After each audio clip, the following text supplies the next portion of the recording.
Okay, well, welcome to our presentation on building custom mannequins. I'm glad you're here. I always love the ATALM meetings, and I'm in here and I want to be at some of the other talks too.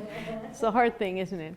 I'm Jeanne Brako. I'm the Curator and Conservator at Fort Lewis College's museum at the Center of Southwest Studies. I have spent a lot of years doing hands-on work. I really love it, and I spend a lot of time helping our students learn how to do museum things. This is Jack Towns, my colleague from Estacada, Oregon, and Jack works as exhibit preparator at the Center of Southwest Studies with Sherry at the Wheelwright Museum and with the Avenir Museum, which is a textile collection at CSU Boulder. So he has a lot of hands-on experience as well, and a lot of construction experience.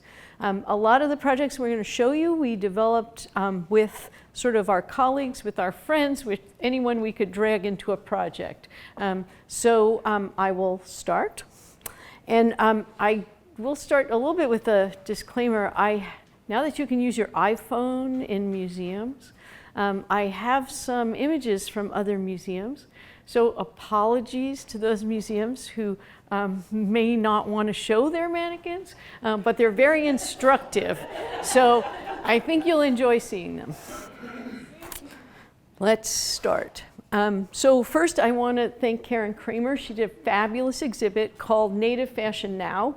It opened at the Peabody Essex Museum and then was also at the Portland Art Museum. And we got to see, yeah, and now it's in Oklahoma. I'm sorry we're not going to see that. I was supposed to, but not going. Anyway, so she did a fabulous show. And what I wanted to make a point with here is there is a place for commercial mannequins. There are contemporary mannequins, there are historic mannequins, and when you display the right kind of outfit on the right kind of mannequin, you've gotten it right. The reason we build custom mannequins isn't always because there aren't other things out there, but because we may have a very specific garment. It may have condition problems. It may not fit the standard type of models. It may not fit a size 0. I'll show you the next image. Orlando Dugai's models have to be a size 0 to fit the clothing he makes for the New York runway. So that's not always what we're showing in our museum collections. But again, a perfect use of this contemporary mannequin. Remember though that even when you use commercial mannequins, you may have to do a fair amount of padding. You may have to do things like recreate the historic undergarment or the girdle or the 1950s bra that goes under those types of garments. This is a very simple half mannequin. We've brought an example with us. Some are better materials than other. This is D.Y. Begay's poncho that's also in Native Fashion Now.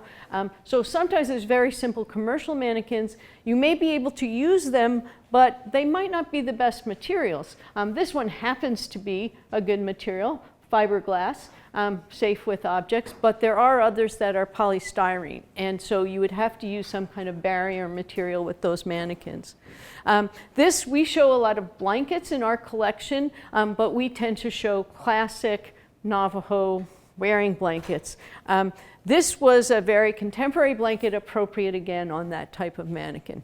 Our collection, the Durango collection, we don't have the biggest budget in the world. We're a college, education comes first. The museum is like 57th, kind of like education in Colorado. But anyway, so with our collection, we often have to find economical ways to display it. This is one of our exhibits. These are some of the mannequins we use.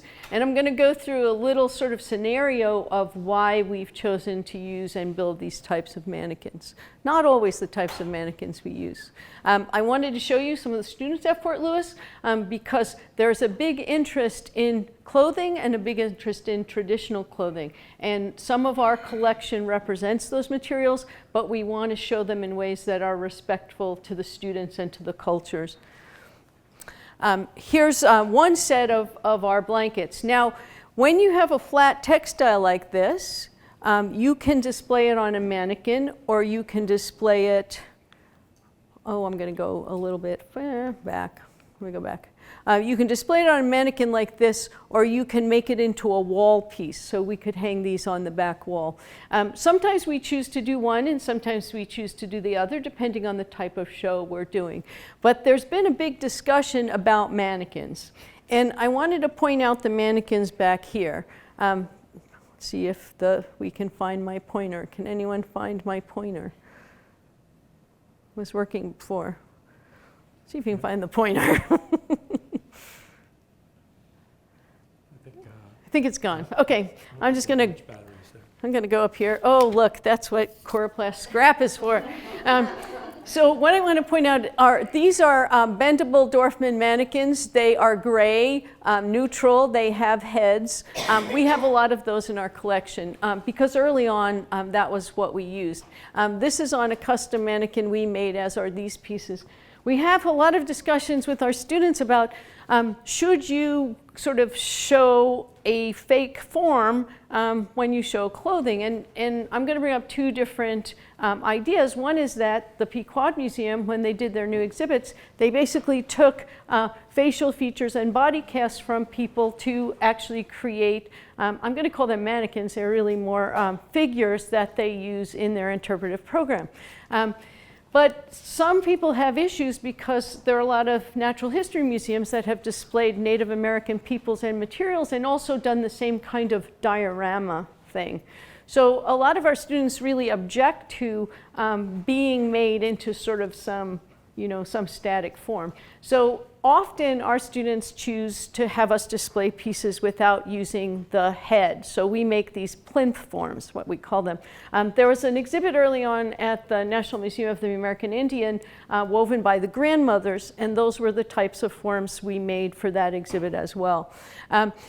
So we tend to use forms that look like this. There is an issue with that, and one of the big issues is that when you're showing garments, if you leave off the head, you've missed part of the proportion of the garment. A lot of times a garment is meant, and I'll talk about saltillo serapes, they have a yoke, and it's meant to show off who you are in the face. So when you choose to put a garment on display, you have to think about all of these things. Do you want to use a real form? Do you want to use a suggestion of a form? Do you want to use an abstraction of a form? Do you want to actually use a cast off of a real person? And every institution is going to make different decisions depending on budget, depending on what your philosophy is, and what your community feels is more appropriate. So what I did was, the other day, I went around and I photographed some mannequins, and it was really fun. So this is another display. We're going to talk about the rounder mannequins and then also some of the more abstract, flat coroplast ones we make. This was one of the mannequins I saw. And there's a couple things I'll point out. One is the most important thing when you're creating a form for clothing is that you follow the body pattern. So what you always want to pay attention to is what are the shoulders doing? What's the neckline doing? The second thing is, having the face be neutral. So in this case, it was almost a black color. Is that neutral? In these pieces, these are from another museum, they chose to do mannequins and put hair on them, sort of fake abstract hair to suggest hair, and white faces. Is that neutral? So everyone's going to have their own opinion on what looks good and what they like. These pieces, they have headwear. What do you do with headwear if your mannequin doesn't have a head? Okay, so maybe you use an armature. There's actually a beautiful exhibit at NMAI. I'm going to try to figure out the name. It was the beautiful Dentalia dress on the cover of the catalog. But with those, there were very elaborate headpieces, and they did a beautiful job using mostly armatures to display the headwear. It's complicated. I'm not going to say it isn't. Here's a piece where we're showing the back. When do you show the back and when do you show the front? And what if you can't show both sides? And do you actually, this is sort of draped a little bit off the shoulders to show more of the beadwork. Sometimes you're making decisions like this when you're showing your garments. In this piece, it has a lot of heavy jewelry at the top, so you have to think about using a neck. If you don't have a neck on your mannequin, you're not going to have the jewelry sitting right. Now, I'm not really commenting right now on whether I think they're good mannequins or bad mannequins, but they're interesting mannequins because of the issues they bring up. This is showing a Hopi wedding robe, and in this case, the wedding bundle, instead of being held in the hands, which you'll see in photographs, they've actually created a table in front of the garment as a way of displaying that. And here, in this case, they've chose to have, Jack called it the other day, the invisible man. There is no mannequin. So, and in some cases, that can be the right choice. This, I think, is very interesting. They wanted to show sort of almost the inside of the beadwork of the cuffs and things like that, as well as the outside. So this is a very elaborate plexi mount that kind of works in that case. So. Anyway, I thought I'd show you those before we go on to some of the mannequins we're going to sort of talk about and that we've been building. We've been building two types of mannequins, well, more than two, but two basic types of mannequins. One is what we'll call the mannequin in the round, and then the other is a flatter mannequin that you might use in a library case against a back wall, maybe to show, we use it a lot for t-shirts, just to show contemporary pieces. This is a first phase blanket, Navajo blanket in our collection, and we often put it on that mannequin in the round. That's the mannequin that has arms. This is sort of the infrastructure in there. You'll see it a little bit more on the slides. And the other mannequin in the round is one without the arms, a little bit more like this mannequin here, but it's actually a different one for the Navajo dresses. And then this was really interesting to me. This is a case, I will say where it is. This is at the Heard Museum. And I thought it was a great illustration of how many different types of garments there are and how the shoulder profiles of all of them are different. And you could look at this one image as an exercise of how would you mount this? What kind of mannequin would you do for this piece? You know, what would be the best way, both physically in a conservation sense to protect it and support it, and secondly, in terms of its presentation. And I think there's a lot of different decisions that could be made for those pieces. A lot of times we'll go back to historic photos. So if we're trying to decide how to put a blanket on a mannequin, we may go to a photo like this. Now, if it's a studio photo, is that authentic of how it was worn? Maybe not. So we may look for some other kinds of photos depending on what we want to portray. In this case, if we had those exact blankets, we might want to show them in exactly those positions to reflect that photograph. And again, what I spoke about before, the important thing in storage and in mannequin making is what that shoulder profile is. So you wouldn't take a curved beaded garment if the actual construction is curved at the top, and you wouldn't try to put it on a very straight-armed mannequin, because that could cause a lot of stress and a lot of damage. And this is a great example. This is from the Denver Art Museum. And they have actually custom designed the mannequins so that each shoulder style is reflective and safe for the preservation of those garments. Now, it's not always easy, so it's not as simple as it looks. That piece, there's no way to dress that mannequin without making that in several pieces and inserting the arm. So sometimes what you see that looks so simple on display is actually a composite piece that took a lot of engineering, I'm going to call it. These are the work tables, and this is, I just like to show this and say, you start fresh. With each piece you decide to display, you think about what's your goal? What's your exhibit topic? Is it meant to be presented in an older style mannequin? Is it contemporary? What do you want to show? And think about that first before you even lay down your garment on the table to start building your mannequin. This was one of the prototypes we used for, you saw the two Navajo dresses in one of the images.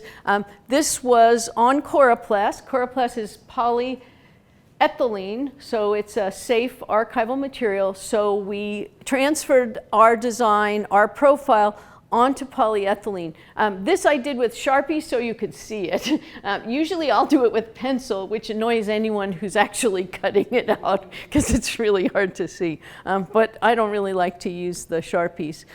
Here I am with an electric carving knife cutting out the blanks. And what you'll see standing in the back, see those figures there? I can get 6 panels of a mannequin, so 3 fronts and backs out of one 4x8 sheet of Coroplast, which costs about $100, the whole sheet, if you buy it through Supply One. We happen to have a Supply One. They deliver to Durango from Albuquerque. So we try to preserve our materials, and when we're doing mannequins, if we're making more than one, we try to sort of cut patterns and maximize our material use. Coroplast, oh, this is Ethafoam.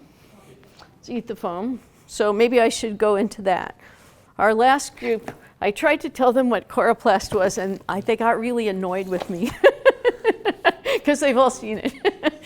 This is Coroplast. Coroplast is a fluted sheet material. This is actually polypropylene. You make boxes with these, the thinner versions. And our session before this was called Beyond the Box. So we talked about a lot of different things you can do in storage and exhibits with Coroplast. But this is Coroplast. We use this for the thinner, like t-shirt, think t-shirt mannequins. And then the Ethafoam is this material. So this is polypropylene, this is polyethylene, but both inert, archivally stable materials. And sometimes we have a mannequin up here we're building as a prototype for tomorrow's workshop that we're going to be doing. And it's made of both Ethafoam and Coroplast. We like the materials. This is my friend D.Y. Begay. I drag her into a lot of projects, and I talked her into making mannequins with me. And we had a great time. And what she's doing here is she's forming, you can see all the Ethafoam that's coming off. And she's forming the mannequin to refine it and to cut the edges off. So once you make the main form, you then have to slice the corners off so you have a round edge more than a straight edge. And she thought this was just a great project. And she decided she would enhance this mannequin. So she was doing this. Some of you may recognize those discs. Do you recognize those discs? They're what come out of, if you buy Ethafoam cut for pot rings, they're what come out of the middle. So if you've never known what to do with those plugs, you now have a new use. So anyway, and you'll see there's some ties here. We're starting to tie together the 2 layers of the Ethafoam, and we'll show you that and why we do that with the demo material. So here's one standing sort of with its rough cuts. After she finished with them, they were upholstered. She did a really beautiful job. She did the hand sewing on these. These are all covered with fleece.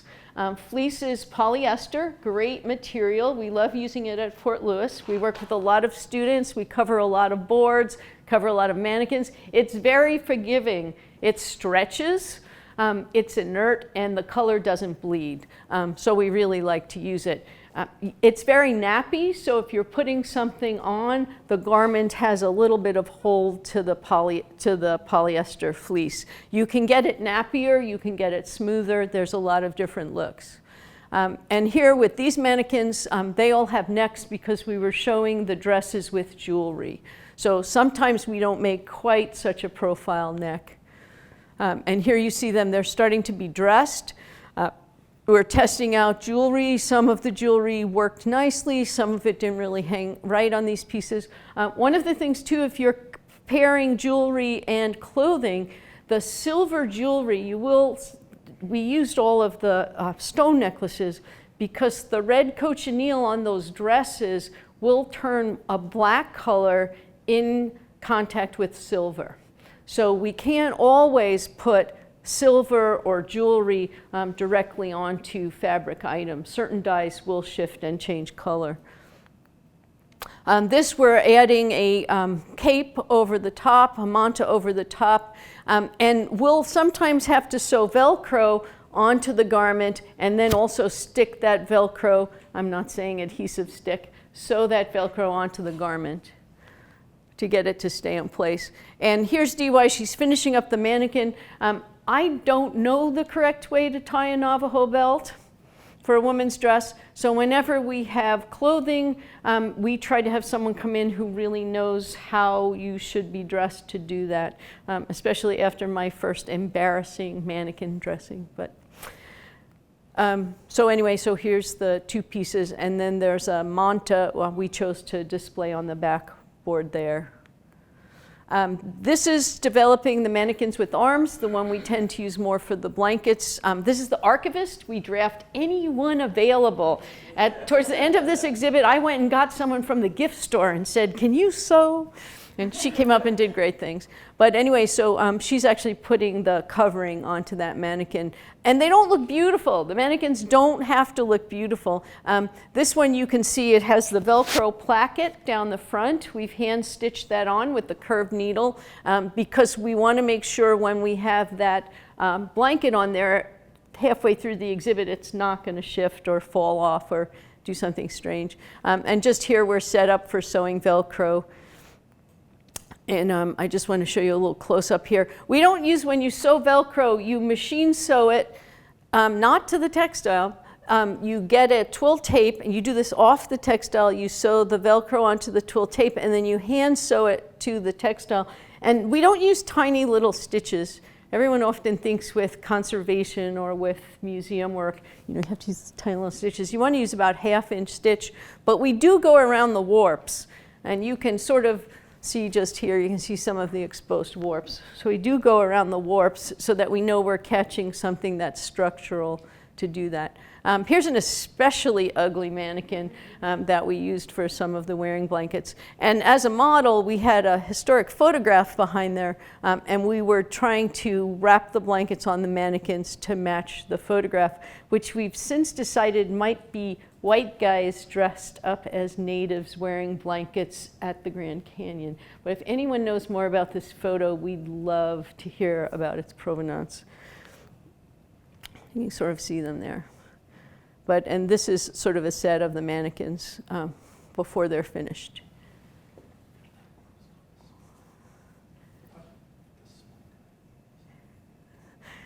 It's timing. So I'm about to hand this over to Jack. This will remind me to hand him the microphone, though. That photo is called the smoke eye, and it's a bunch of fake guys. That's what we thought. That's what we thought. So we're getting some photos.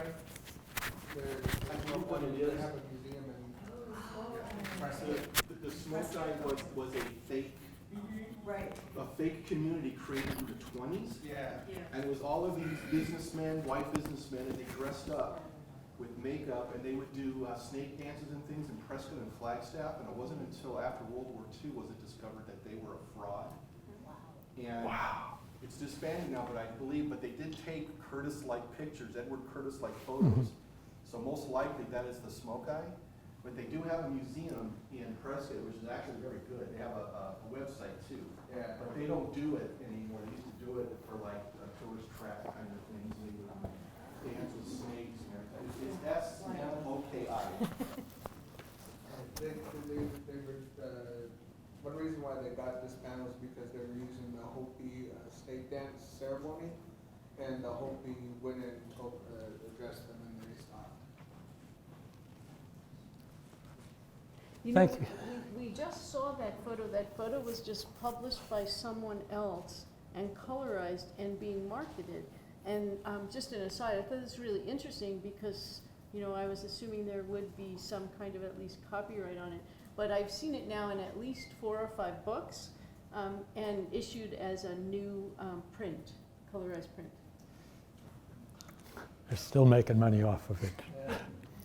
So this is about a 1780s frock coat. Is that the date that we had on that? About 1780? Yeah. Yeah. So, and this is the plinth that we made for this coat. It's flat, it's laying on the table. And you can see for the shoulders, it is very structured. And you can see by the size of this, it's tiny. It's a tiny coat. And it's got quill work on the shoulders. It had to have a mount with some padding on the back. This is flat on the front. it really needed a perfect mount for it because it just wouldn't sit right. You have all of this color work. This is the interior of it. And the ones on the Navajo dresses, the blue ones, those were stitched on completely. And we did something different here. We did this in 2 parts, so this can be taken off and washed. We could swap it out. It was just, my hand stitching skills are not what DY can do. My sewing machine is my friend. So basically to do this, I just turned the fabric inside out and started making darts and pinned it and kept fitting it until I had it right. But you can see there's a plastic bag over it. So we make the plinth. Like here, put a piece of plastic bag over it, like a dry cleaner bag. So it's something really soft. So you can put the coat on it and take it off easily without so much stress because you have so much tooth, which is your friend for display, but it's not when you're fitting it over and over, trying to get this right. Because this was not a 2 or 3 fits. This was 15, 18 fits. So on the sleeves of that, it's far too fragile to have fixed arms on it. You couldn't shrug it into this. So the coat went on, and these get slipped up, and these are long enough that I could reach inside and just pin the arms on. And it's just batting. They're really soft because one arm wanted to come a little forward and the other one was shaped a little different. And it was just a much easier way to deal with. So you can see the arms are 2 different lengths. And that's pretty close to the last fitting before we covered it. So that's making some other arms for that, the final arms. But you can see all the pleats in the back. So the back needed a lot of padding here to get the rest of the pleats in the back to sit right.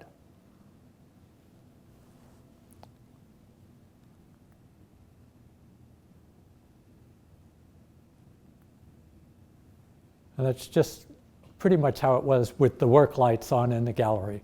So it's much brighter than it was on display. It was down to probably 10-foot candles in the case. So this was a really, really nice display we saw with this early, what would you think that date on that belt is? So that's really early, like a first phase, kind of.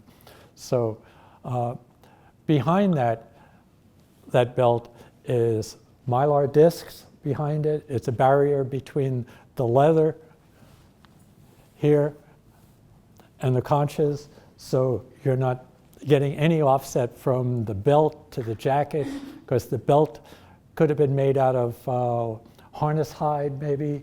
You have no idea what that's been treated with, and it'll stain that coat. So you always want to make that separation. Here, in this, we saw this at the herd, and you could just see a little bit of Mylar if you looked really careful, where they've done a barrier to that velour, the velvet. So vest, you think, okay, we're going to do a short mount, basically this much of this for this vest, and you'd think that a vest is only half of a mannequin, that it would be easier to do. And the truth is, a vest is harder to do than a full blanket, because you're going to have these cutouts for the arms. You're trying to hide the seams, and very often they've been worn. This one is hide inside. It's been worn, and it fits whoever it was made for just perfectly. They might have their shoulder forward, so you've really got to make it fit right. That was a very heavy, completely beaded vest. The bottom is long there because I haven't finished it yet, and we cut it just shy of the bottom of that, the covering on it. But this is what I'm talking about making the sleeves. So like on something like this, if it's going to be covered, you could have the seam down and it wouldn't matter. Like the ugly guys like this, these are pretty, you can have seams wherever. But if you're going to do something like this, you really want to, you know, hide all of those seams, and it becomes more challenging. So this is more of a flat mount. This is a child's outfit. It's about this high. The legs are stuffed separately. The legs, so we have a torso that's only a single width of ether foam, so only half of this, and it's been padded out. It's on a post. And then just as we did the arms like this, the legs are just attached here. So they're just fake there. The moccasins are just slipped underneath. We adjusted the height so it looked right. But that's the nice thing when you put a piece of tape on it like this. You're not, what you do flat on a table working, when you stand it up, it'll always be different. It's like. When you say padded out, what is it exactly that you're referring to? So this is just a single piece of ether foam, and then we've added some more polyester batting to it, yeah, to make it fit better. Because we didn't want it. It's a small garment, and you want it to show as much of it widthwise. If we put it completely in the round, it would have only been about this wide. And it just wouldn't have, you know, you wouldn't have seen the neck, and it was easier on the shoulders to do it that way. So it's just batting between your poly Right. and your... Right, between the ether foam and the polyester, the fleece on the outside.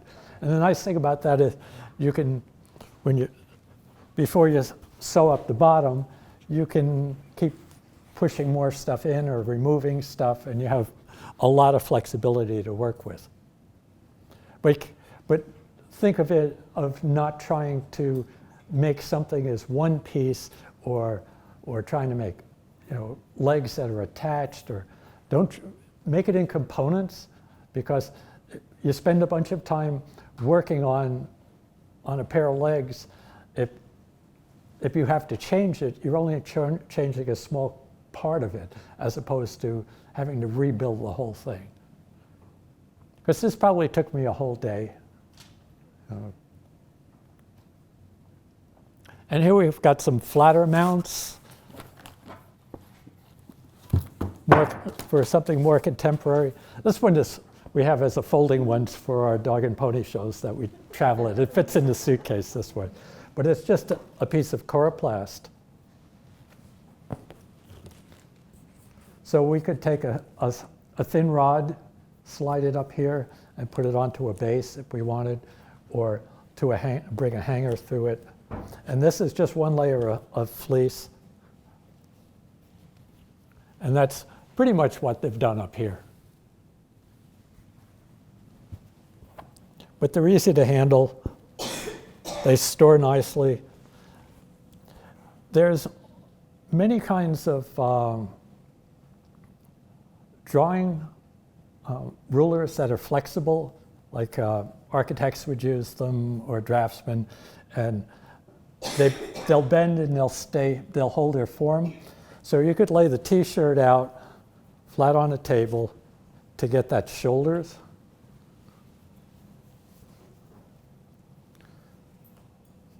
So you have it laid out, and you want to get the nice curve. So then you could transfer that shape onto your coroplast or your ether foam and just knife it. We just talk about using the electric carving knives. You take one blade out, you only use one blade. You only need one blade instead of the two of them going side by side. But I prefer to use ceramic knives. You can go to Bed Bath & Beyond or Best, and buy 2 or 3 of them for like $25, and they are so much nicer to use than the electric knife. But be careful. They are like surgeon's tools. They are so sharp.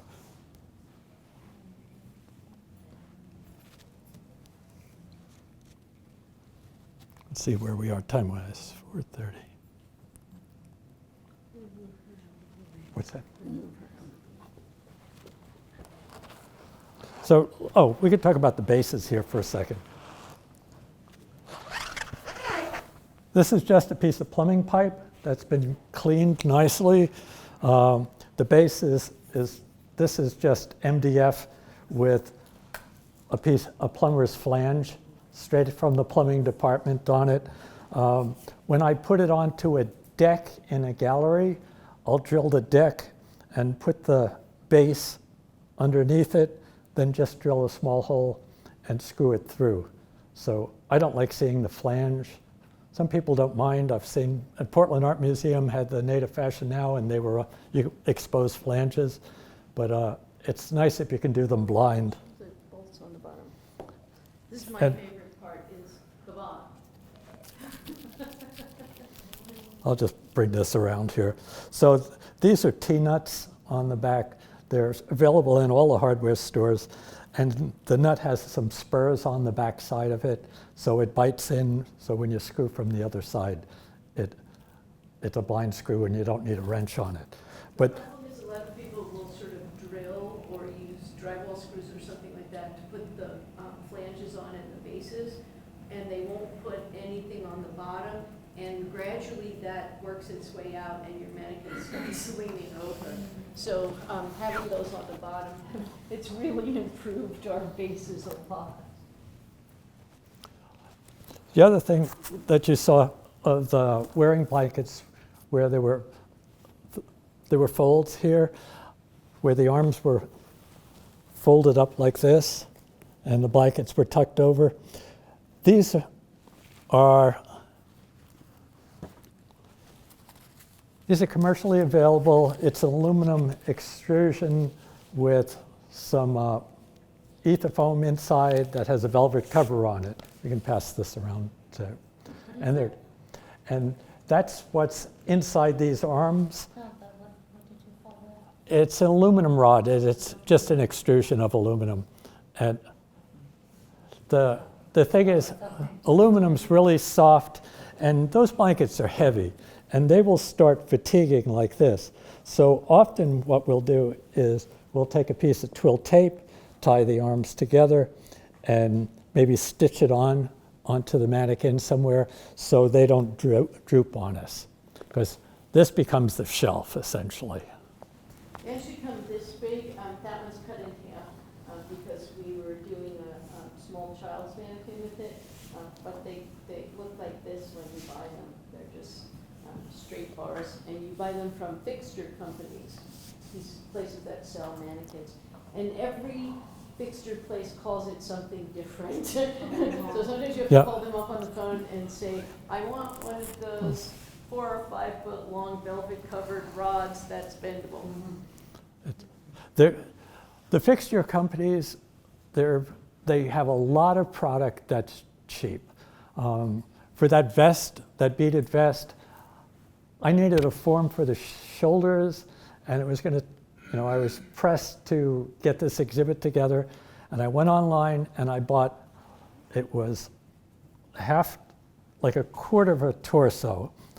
And it was hollow in the back, it was plastic, it had a nice metal base on it, and it was $9.95, and it had a little bit of hardware on it. And you just used the front of it to sculpt the ether foam for the base. It was a beautiful front, had no back. It worked really well to use the form, and we used the base, and if you can get a base for $9, that's a deal. So you can go on to Amazon, and find things like that. There's a vast amount of hardware for display that is very inexpensive, like these rods are inexpensive. There's just a lot of those components that you can incorporate, so you're not trying to start from scratch all the time. Like those rods, It's basically what we have there. We would have just had a hole here and slipped that inside an arm like this with the batting in it, and that way it'll fill it out so it's the size arm you'd want.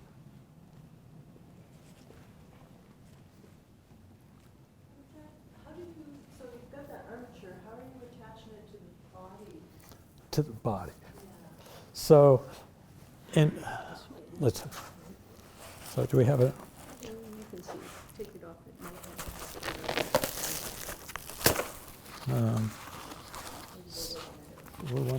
Most of these are for tomorrow, but we thought we'd bring them out since we had them.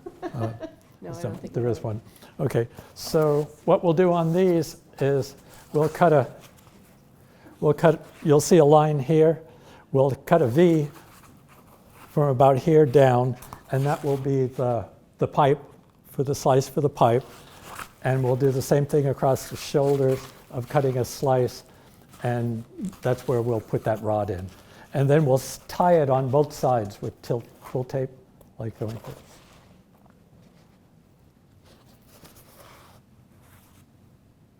But those are, the contemporary silver mannequins. They look great at that, with the steel corrugated behind it. That was a monitor showing skaters that were behind them. It was just, they looked right, and they were right off the shelf.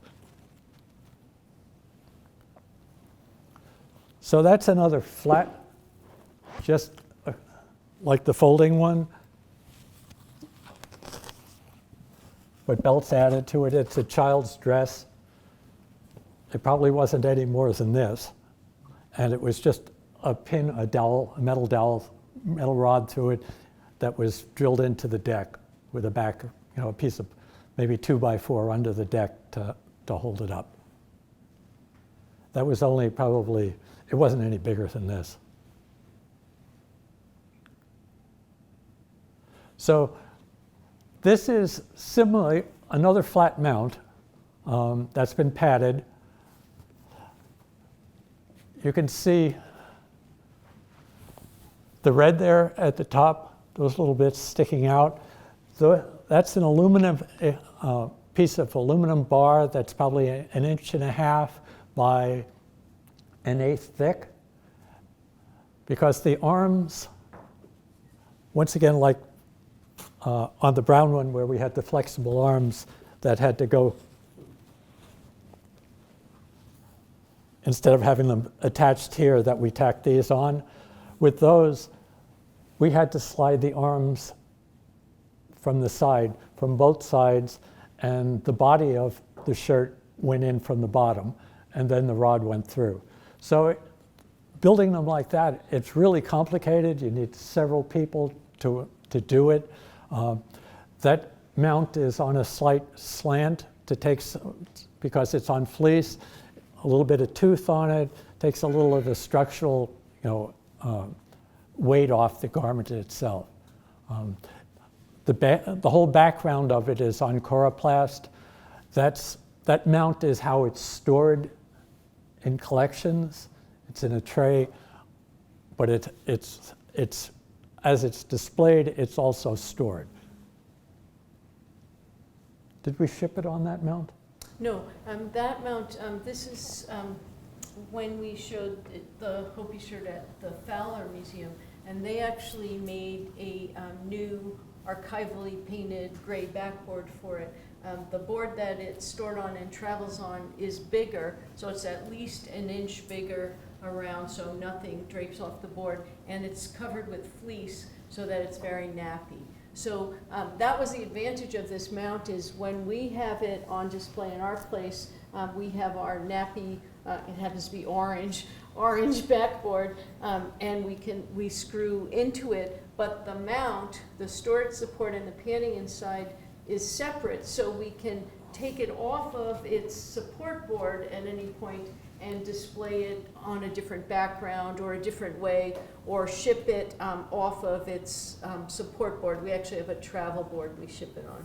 So very flexible, because the mount is in the garment, but it also acts as its storage support. So this is done the same way, but it's a much smaller profile on the mount. This is the first time we showed this one. So, We did this a little differently. This one we didn't have to do separate arms because the garment isn't sealed down the side, so it's not stitched down the side. So it actually opens up into sort of one big flat piece. So we took a T coroplast mount, padded it with batting. We use that very thin batting that you use for finishing sometimes, not the thick fluffy batting, but the thin dense batting, and then we put a fleece cover over it.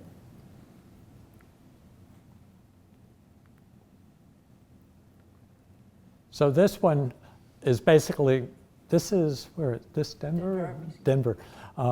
This is a tube, an archival tube that's been wrapped on a pin that goes into the tube. So it's really appropriate structurally for the way the garment lays. You can see it for display really nicely, and pretty easy to do. We weren't able to do that with our shirt because it's much more fragile on the shoulder seams, and we needed something that was a little bit gentler at that top fold. The structure on the seams here and that little bit that's holding there wasn't much there. You know, it was enough that it was safe to still be displayed, but it's something that you just didn't want to put much bearing weight on it. And this is a more contemporary piece, and it's structurally much sounder. And this child's dress is done the same way. It's a tube with a rod going into the cross piece of the tube. So that's a really simple mount. You can, pad your tube, the archival tube, to. Go to the next slide and you see that. So that's a display. The wood part is a display for signage, and we've cut a slot in an archival tube and just slipped it on top of that.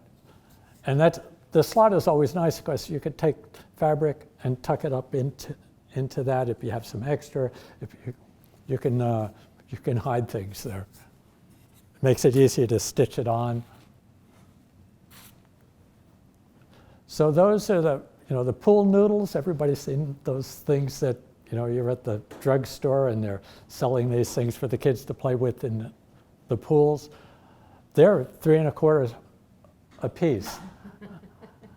What colors? We've been. Yeah, I was so excited about seeing this at our local grocery. Look, you can see the scene of Durango behind it. This is Albertsons. I'm finding archival supplies at Albertsons. So these are polyethylene noodles. They usually sell for like, $15 if you buy them, sort of archival company. But they had white ones, and I like the white ones better.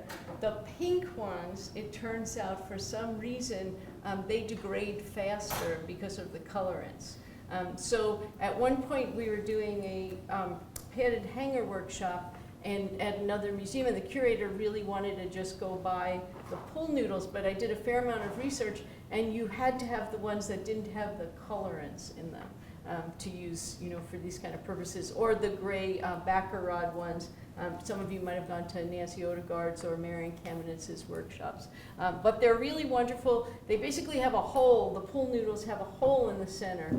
So it's very easy to slit them and then use them the same way you use the archival tubes. But the nice thing is they're a little bit drapable. So if you have a garment that has a straight shoulder but a little bit of drape in it, you can use them on sort of a part rigid mount and then let them drape down the side.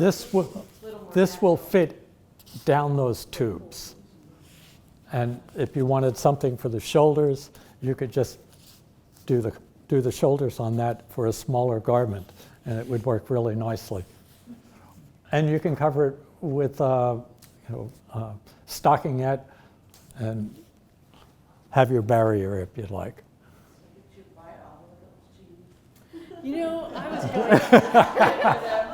I was on my way to the airport.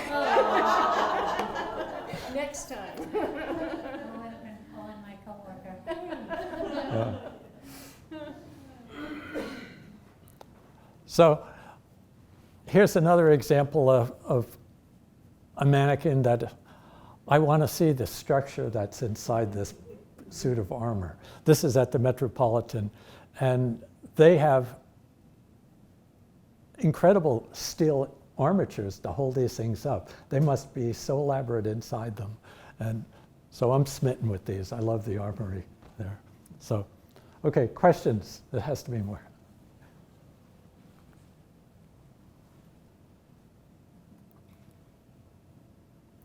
We try.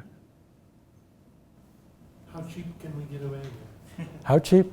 Because Well- like you're saying with some of these, each one of those might be a couple $100 for the. No, because remember I said when we did the cutting, I can get 3 of these out of 1 sheet of Ethafoam, and the Ethafoam costs under $100, $90. So $30 each for the main form. The pipes are, Like 12 for a piece this big, about $3 for the flange. my volunteer makes the bases, he does them at home, brings them in. And then the fleece is what, Fleece you can get on sale, you can get a teacher's coupon at Joann's and a teacher's card, best thing to do. So the fleece can be inexpensive, you can buy it off-season if you want for $3 a yard. The batting is a little different, there's really different qualities of the batting. We weren't really showing that today, but there is some sheets of batting under here, and they're kind of cut in progressively smaller sections so that they keep that rounded form. The batting's probably the most expensive fabric part of this, and if I'm lucky, I can get really nice batting, maybe $4 a yard. So definitely under $100. You mentioned the colored pool noodles. like, Is there any concern with colors on the fleece? no, it's because- extruded. Yeah, polyester, that's, you know, I don't, so as a textile conservator, you look at natural fibers and you look at synthetic fibers. Best natural fiber, cotton, pH neutral, can't go wrong. Cotton sheeting, forget acid-free tissue, go to cotton sheeting. Polyester is an extruded fiber, it's plastic basically, so the dye is in it. It's not on the surface, it doesn't rub off. You know, sometimes one of the dyes we talk about a lot is indigo.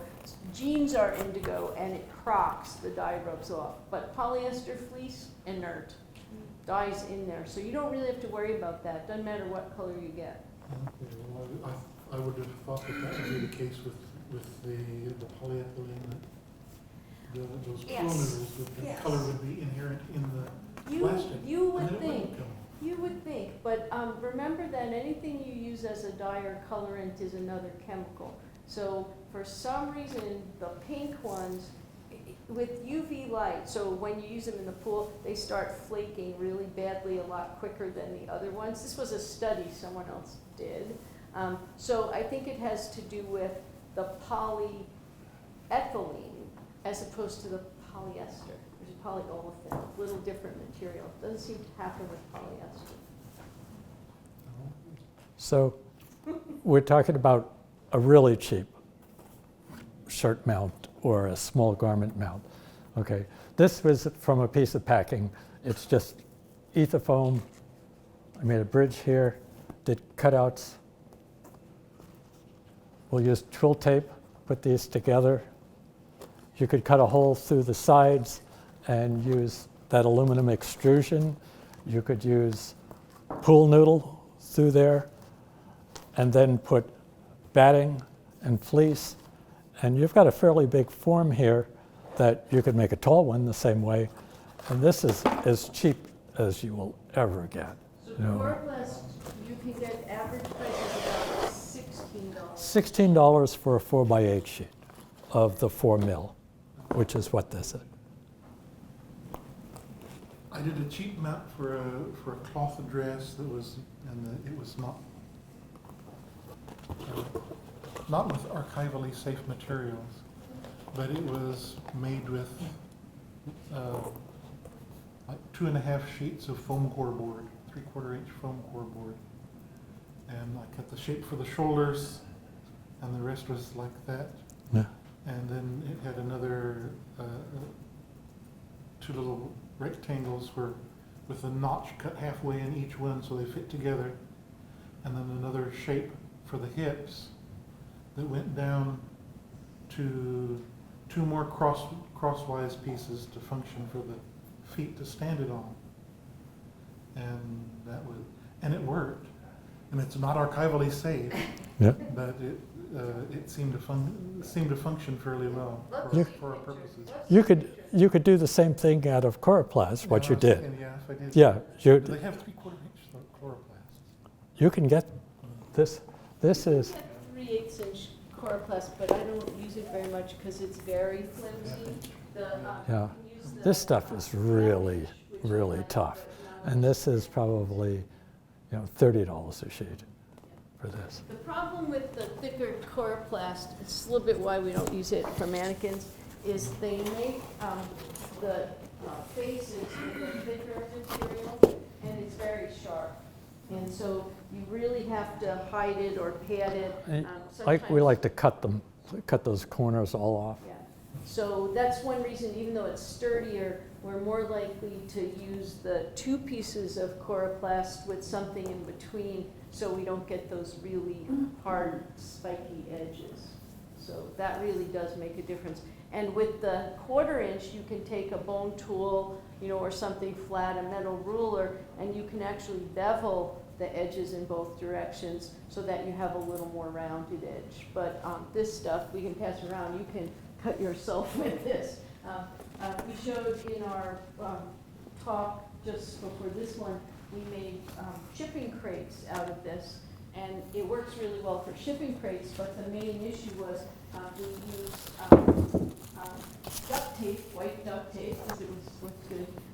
Was remember on the outside, so we didn't use conservation sound for the outside of the crates, just to protect people from the sharp edges and corners. So a couple of days ago when we were putting this together to do the other workshop, we were talking about, coroplast and parts, and Jeannie's husband came up with this online. This was really swell. So it's got 2 cutters, one for cutting all the way through, and the other one, you step it back, you cut through, and you just cut through one level of it. And this is an $8.50 tool. I think Gaylord sells those now. Are they selling it? I think so. And I'm sure they're 16 at Gaylord, but but we like them. What's the package? But we'll pass them around. It's if you wanted, it's saw track. So you can get here's the website. But you could use this to make the shoulders very nicely. You can. It's really so you just. So if you want to come up here and play with these, we brought a very beautiful banded blanket. If you want to see how these work with the arms, you can move around the arms, you can try to support it. You can put it into any kind of creative pose you like. So if you'd like to do that or come look at some of the other materials up here, please feel free. I have a few handouts here for you. One is just the front page of the Working with Coroplast article from CCI. You can get that online, you can download it. And then there's an article on taking care of your textiles from the American Institute of Conservation, just since many of the things we're putting on mannequins are textiles. So not to leave that part of the equation out. But, so feel free, come play with our mannequins.